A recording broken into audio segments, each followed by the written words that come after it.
Bonjour tout le monde. Bienvenue sur Question d'Homme. Alors, le thème du jour. C'est comment tous les combats d'aujourd'hui nous séparent de plus en plus. Ouh, ça c'est un titre tellement long. Ah. On va dire tout simplement qui nous divise pour mieux régner. Vous avez tous entendu parler de ce dicton, diviser pour mieux régner. Aujourd'hui, on va voir qui a intérêt à nous faire nous détester, nous opposer en permanence, les hommes contre les femmes, les blancs contre les noirs, les jaunes contre les moins jaunes. Bon, peu importe, vous avez compris l'idée. Et les DEPS contre les non-DEPS, les LGBTQX, RPYWSTUX, XY. Un programme informatique, hein. C'est une ligne de code, les LGBT maintenant. Contre les hétéros, etc., etc. D'ailleurs, eux, leur ligne, j'ai l'impression, hein, peut-être que je me trompe, dites-le nous en commentaire surtout. En gros, soit vous êtes pour notre cause, soit vous êtes contre nous. L'idée, on va faire très bref, hein, mais ça rentre un petit peu dans le sujet du jour. Suite à cet abonné qui nous demandait de traiter le sujet sur l'homophobie, en fait, en disant que finalement, qui a peur des homos, en fait, finalement, puisque on n'a pas peur d'eux, en fait. Non. Il n'y a pas une crainte, c'est pas... Homophobie, d'ailleurs, c'est la... Homo, c'est l'homme, et phobie, c'est la peur. Donc, c'est la peur de l'homme. Je vois pas le rapport déjà... on vous amène à revenir vers cette vidéo qu'on a fait récemment sur les mots à l'envers. En fait, finalement, ça rentre complètement dedans. La vidéo d'aujourd'hui est intéressante parce en regardant juste l'actualité, sur les différents mouvements, si on parle de Black Lives Matter, Arnaque. Voilà, on peut parler de SOS Racisme, quelque chose Arnaque. qui dure depuis longtemps. Après, on va parler on a vu ce matin, en voyant Twitter, j'ai vu un truc avec un tweet avec une... Arnaque, je sais pas ce qu'il va dire. Non, voilà, j'ai vu un tweet qui parlait d'une jeune femme athlète en athlétisme qui se plaignait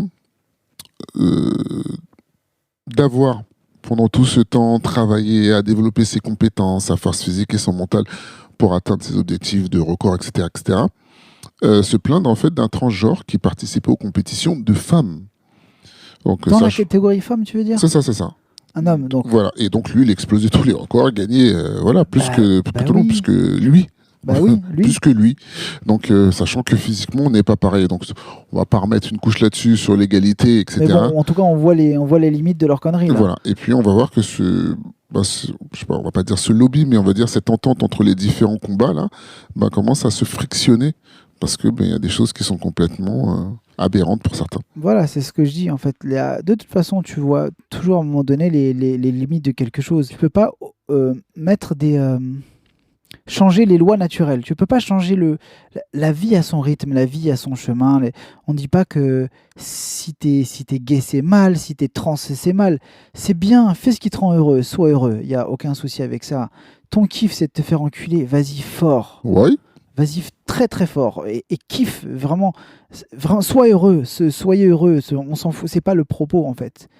Mais sorti du cadre de l'intimité, ce que je comprends pas, c'est que des personnes qui se transforment en institutions, en lobby, viennent casser les couilles au reste du monde. C'est comme je vois passer, là comment s'appelle là, l'enfer maintenant? Tu sais, t'as la porte de l'enfer et tu rentres dans un truc d'un site, il y a TikTok, voilà. Et la porte de l'enfer, là. Je rentre sur TikTok, j'arrive sur TikTok et je vois un mec à moitié en train de chialer avec un crop top. Et je sais pas ce qu'il raconte. En gros, tu sais, les mecs qui revendiquent on peut s'habiller comme on veut, mettre des crops. Fais ce que tu veux, mais je vois pas pourquoi ce besoin de le revendiquer, de le montrer au reste du monde. En fait, c'est ta sexualité, c'est ton intimité. T'imagines le mec qui est, je sais pas, qu'est-ce qu'il peut... Un mec qui est fétichiste, par exemple, tu le vois se trimballer en collier avec des paires de souliers dans la rue, aller lécher comme ça, à dire non, mais moi c'est mon kiff, écoutez, venez l'année prochaine, on va tous sur des chars, on se lèche les yep et ce sera fantastique. C'est une sexualité parmi tant d'autres. Là, c'est du domaine. Enfin, moi j'estime, peut-être que je me gourre, mais c'est du domaine de l'intime en fait. On dit pas que c'est bien, c'est mal, on pose pas de jugement sur ça. On dit juste arrêtez de nous casser les couilles avec ce prosélytisme. C'est relou en fait. Ce qui est intéressant lorsque tu parles du fétichisme, c'est c'est de se rendre compte que tout le monde, en fait, a son mot à dire. Tout le monde a un combat à mener. Je Tout crois le que t'allais monde... dire tout le monde lèche les guêpes. Donc, on arrive, voilà, on peut parler de ces différents combats qui sont menés de plus en plus par différentes personnes et différents instituts qui ne sont, pour moi, pas du tout légitimes. C'est-à-dire que, bon, il y a des gens qui souffrent, exactement, il y a des gens qui vont rencontrer des discriminations, etc., etc. Mais je pense qu'il faut être capable de voir un petit peu plus loin de comment se fait-il qu'on est dans une époque où il y a autant de combats, autant de gens qui vont être capables de s'insulter, de s'injurier, d'avoir des points de vue très négatifs sur d'autres personnes qui n'ont pas le même point de vue. Et cette manipulation qui peut y avoir, elle dure depuis des années, hein, des siècles, on va dire, hein, ce concept de diviser pour mieux régner, elle ne fait que grandir à une échelle internationale, voire intersidérale. Comme tu as pu le dire au début, les blancs, les noirs, les jaunes, les arabes. Puis les religions, après. Voilà, les religions, le sexe maintenant, les genres, parce on parle aussi de ça, des différents types de genres. C'est à qui profite de ça? Qui profite de ça? Et pourquoi on arrive autant à chercher à toujours imposer son point de vue sur l'autre? Moi, ce qui me vient tout de suite à l'esprit, c'est que chaque personne qui veut imposer, par exemple, sa souffrance, parce qu'il est possible hein, qu'une personne soit en train de souffrir ou sa différence, et une personne qui n'est pas entendue. C'est une personne qui a besoin d'être là, reconnue, etc. Le travail, il n'est pas sur la place publique, en fait. Fais ton travail sur toi. Qui a dit sois le changement que tu veux voir opérer dans le monde? Oh, je l'ai plus en tête, en plus. Je crois que c'est Gandhi. C'est ça. Il me semble que c'est Oui, Gandhi. c'est ça. Voilà. C'est ça. Donc, en fait, arrêtez de nous casser les couilles à monter du char ou aller faire du pseudo-prosélytisme dans des écoles primaires. Restez dans votre local, dans le Marais, là, c'est très bien. Restez entre vous, soutenez-vous, parlez de vos souffrances, parlez de vos trucs, mais arrêtez de vouloir l'imposer, en fait. Ça va. En fait, j'ai l'impression que toute cette propagande-là, ça va avec la religion, la nouvelle religion, là, comment on appelle ça? La religion d'État. Laïcité.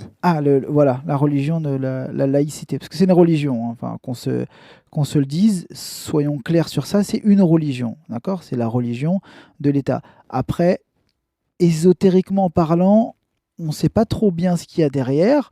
On peut peut-être s'imaginer certaines loges, peut-être quelques rosicruciens, je ne sais pas, je ne vais pas faire de théorie farfelue sur ça.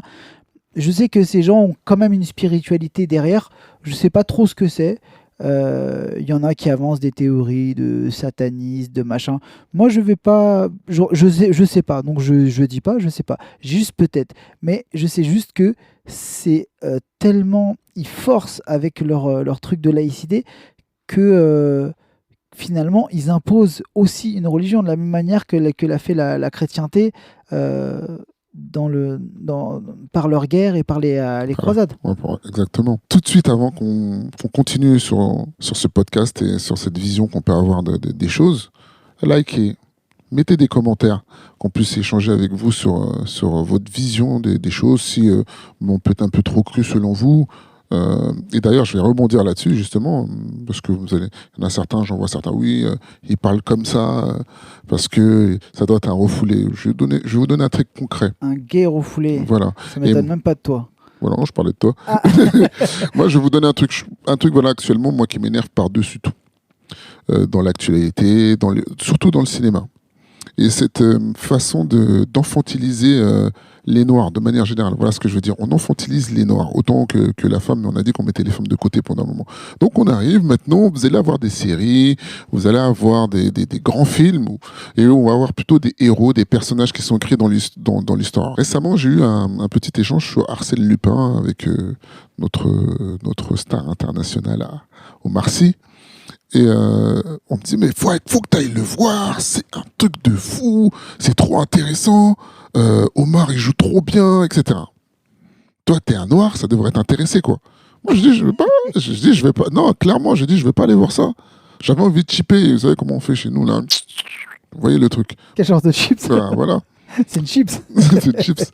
Mais, Quoi, c'est dans la dent? et on me dit, oui, il faut que tu ailles voir ce film, parce que moi, déjà, quand j'ai vu Arsène Lupin, je pensais vraiment... Ah, moi aussi, j'ai cru ça. Voilà. Que c'était lui qui incarnait le rôle d'Arsène Lupin. Voilà, j'ai cru que lui, il incarnait voilà, le personnage. Et finalement, on me dit que c'est un personnage fictif. Tout le monde pouvait l'interpréter au final. J'ai dit, ok, d'accord, très bien. Maintenant, ce personnage, il est pris à quelle période?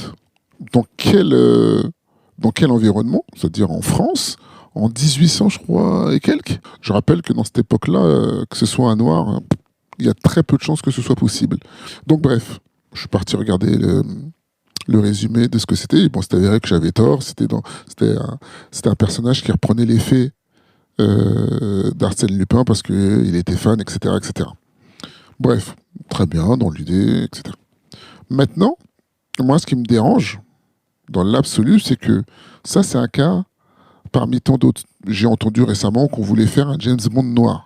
J'ai entendu qu'on voulait faire un Superman noir. Comme si on n'avait pas... Enfin, voilà comment je le prends, hein, moi, personnellement. Après, chacun fait ce qu'il veut. C'est comme si on n'avait pas assez d'imagination, on n'avait pas assez de ressources, déjà d'une, pour créer des personnages impactants, ou tout simplement, dans notre histoire, on ne pouvait pas piocher des gens capables d'être représentés à la télé, au cinéma, dans une série, tout simplement. Et ça me gonfle au maximum. Bon, il a fini Malcolm X ou pas là? Non, non, c'est bon. Déjà, c'est pas mal comme.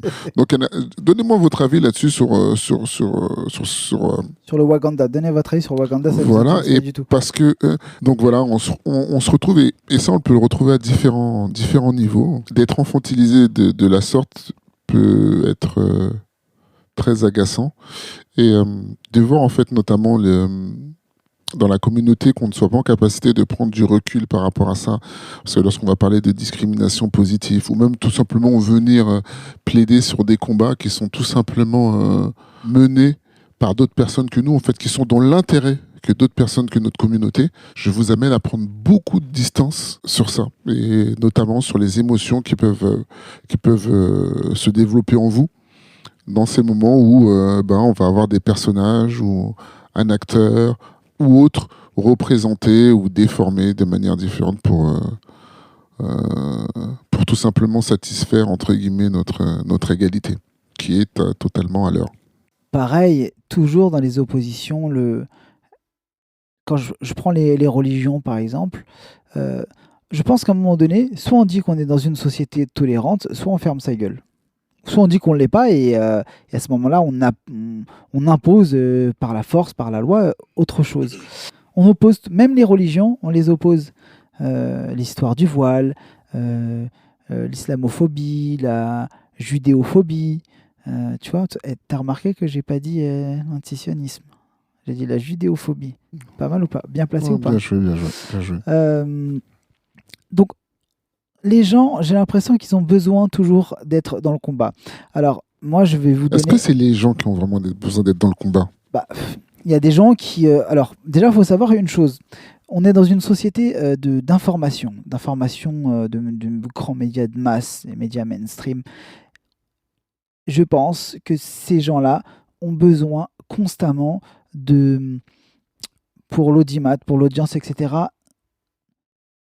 de combat en permanence, d'opposer des choses. La preuve, à chaque fois qu'ils invitent quelqu'un sur un plateau, il faut qu'il y ait un débatteur qui pense le strict opposé. Voilà, c'est comme ça que ça fonctionne, toujours cette dualité. Alors je rappelle une chose, dans ce monde-là en 3D, on est toujours dans ce monde de duel, chaud, froid, haut, bas, droite, gauche, etc., etc. Maintenant, vous verrez dans quelques temps, dans les rapports merveilleux, on fonctionne en trinité. Les choses vont par trois. Retenez ça, on viendra sur un autre épisode sur la dualité et sur la trinité. Ce qui est très intéressant dans ce que tu viens de dire, c'est cette histoire entre la dualité et la trinité. Je rebondis là-dessus parce que c'est très intéressant lorsqu'on va parler de ce concept où il y a deux choses, lorsque vous allez avoir deux choix, je ne sais plus si j'en avais déjà parlé, mais on va être dans une forme de dilemme. C'est-à-dire que, toujours comparé, ça va être très dur, on va avoir peu de possibilités. Et vous allez voir que même dans les points de force, dans la nature, de toute façon, c'est soit, si c'est pas en équilibre total, ça balance d'un côté ou de l'autre. Ce qui va arriver dans le triangle, en fait, c'est un rapport de force qui est totalement en équilibre. Et on s'en sert lorsqu'on veut faire dans les constructions, dans les meubles, etc. Vous allez voir que souvent, pour maintenir un angle à 90 degrés, il va y avoir cette espèce de triangle. Merci, professeur Proton. Alors, je voulais rajouter quoi à cette histoire. Oui, donc les gens qui opposent, voilà, donc ils ont constamment besoin de faire la bagarre. Voilà. Je pense que l'être humain, il est comme ça. Maintenant, je pense que si on gagne un petit peu en sagesse, d'accord, Ah oui. on va respirer, on va se détendre un petit peu. Voilà. Donc on arrête, on dit voilà, on n'oppose plus les hétéros, les gays, on n'oppose plus les juifs, les musulmans, Les femmes, les hommes. on n'oppose plus l'église avec les enfants et les adultes. On arrête tout ça et on essaye simplement, au lieu de chercher ce qui nous divise, essayer de trouver ce qui nous rassemble. Comment c'est possible de pouvoir faire ça? Et bien simplement avec un petit peu d'intelligence et de sagesse, trouver des ponts.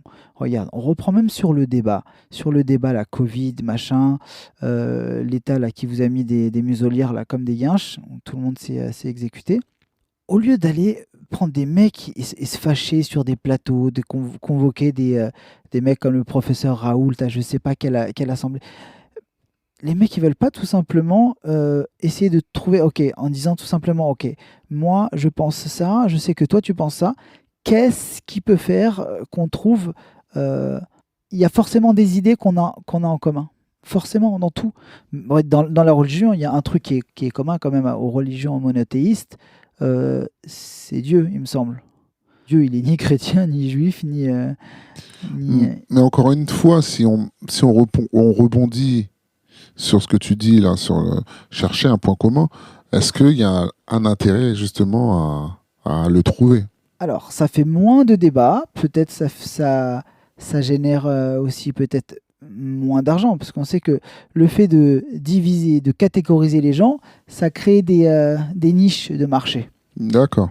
Donc, je pense qu'il y a quand même une volonté. Alors, on va pas dire, derrière les méchants capitalistes qui se réunissent dans une pièce sombre avec du feu derrière et qui disent, on va tous vous niquer. Non, il y a des groupuscules d'intérêts. Bien sûr qu'il y a des gens qui ont des intérêts, etc., etc. On va avoir des messages complotistes. Non. Quand on était déjà en 2005, j'étais déjà dans toutes ces conneries sur Internet. Après, j'ai un petit peu grandi. J'ai un petit peu lu, je me suis un peu renseigné. Voilà. Du coup, le monde est devenu beaucoup moins binaire, en fait. Moins binaire. Ça ne veut pas dire non binaire, calmez-vous tout de suite.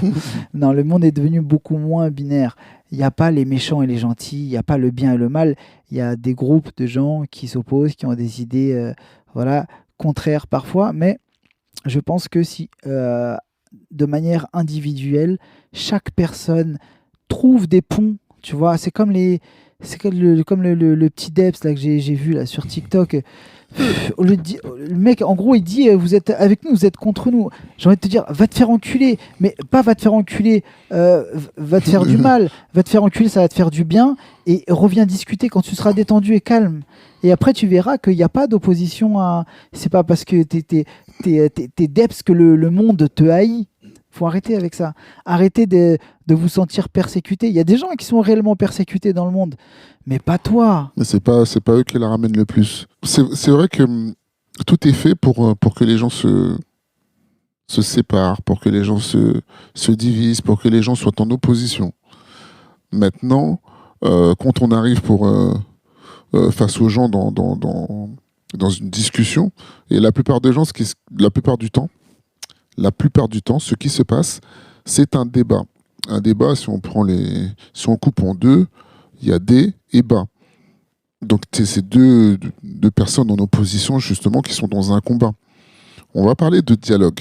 On va parler de communication. Lorsque vous cherchez à communiquer, c'est-à-dire chercher à comprendre l'autre, avant de lui imposer nos choix, vous sortez de ce triangle infernal, qui est, c'est ma réalité qui est important. C'est ma réalité qui est vraie. Or, vous allez voir, comme hier, j'avais une petite image sympa avec mon fils où je lui expliquais un truc par rapport à sa maîtresse. Je lui dis, ben voilà, puisqu'il s'était vexé quand je lui avais demandé pourquoi la maîtresse, elle dit ça, qu'est-ce qu'elle pense à ton avis? Ouais, mais je suis pas dans sa tête. Ok. Sa réponse, elle est bien. Sa réponse, elle est bien. Et donc, je lui ai expliqué pour le détendre ensuite, c'est que, en fait, on va avoir chacun des visions. Et toi, ce serait bien que tu arrives à me donner ta vision à toi pour que je puisse comprendre, en fait, ce qui s'est passé. Et je cachais légèrement en dessous de la table. Ils avaient sa sœur qui était de l'autre côté, qui voyait ce que j'avais dans la main, et pas lui. Je lui dis, est-ce que tu vois ce que j'ai dans la main? Bah, une fois que je lui ai expliqué ça, il s'est détendu en comprenant que finalement, on ne peut pas arriver en fonction de l'endroit où on est, le positionnement qu'on a, et on ne va pas voir les mêmes choses de la même façon. Et ça, c'est quelque chose qu'on vous a déjà dit, mais ce qu'il faut se rendre compte dans tout ça, ce qui va rentrer en ligne de compte, c'est qu'il va y avoir aussi vos émotions. Donc, quand on parle dans une, comment on peut dire ça, tu sais, dans notre formation bouddhiste, il y avait j'ai oublié comment on dit déjà. Ouais, Eijinen Sanzen. Voilà.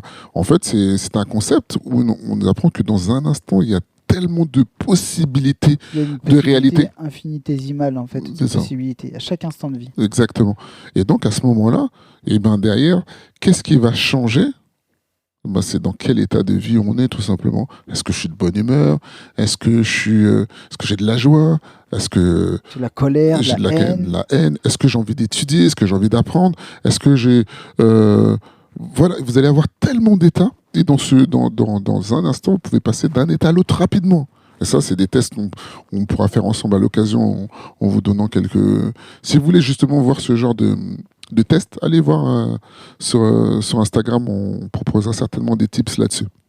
Ouais, dans les petites vidéos à la une que vous avez donc sur notre page Insta, Question d'homme. En résumé de cette vidéo... De comment on n'arrête pas de se battre les uns avec les autres. On vous propose une autre alternative plutôt que celle de droite, gauche, celle de chaud, froid.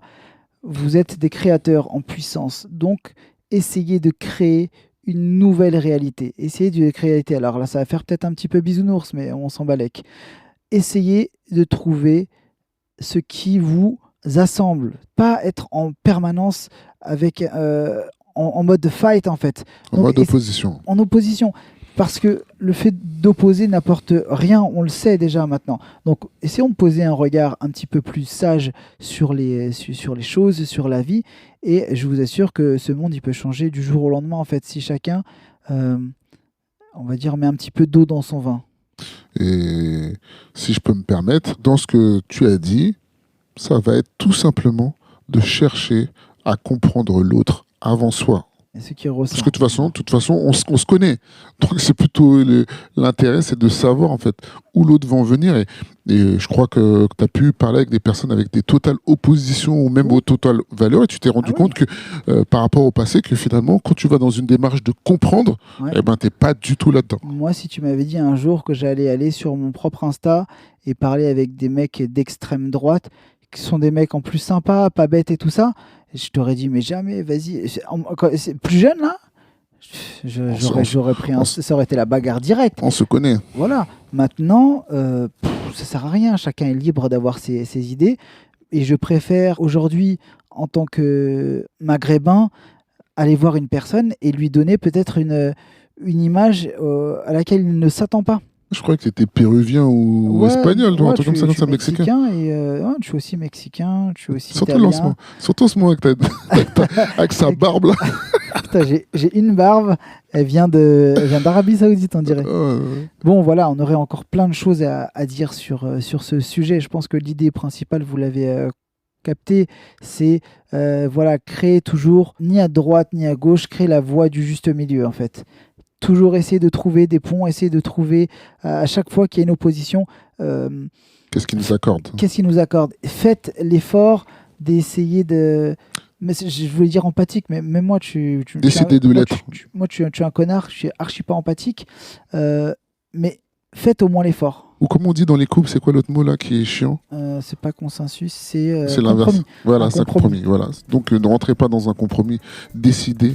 Permettez-vous de pouvoir être ouvert et vous allez voir, de juste se permettre et de décider, votre capacité tout simplement d'écoute peut se développer. Yes, donc sur ce... Quoi qu'on pense. Quoi qu'on dise. Quoi qu'on fasse. Restons nous-mêmes. Les autres sont déjà pris.